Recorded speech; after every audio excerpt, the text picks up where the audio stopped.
roubo que se produciu, se estuviéramos nun país normal, estarían na cadea.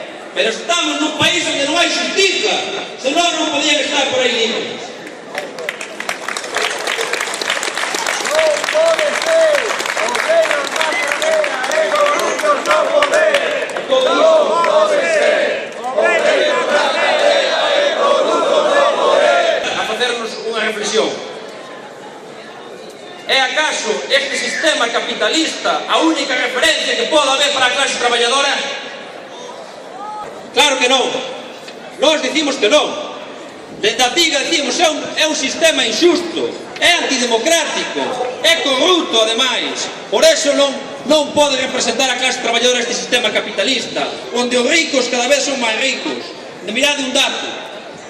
85 persoas máis ricas do mundo acumulan máis riqueza que 3.500 millóns de persoas. Eso é o sistema capitalista.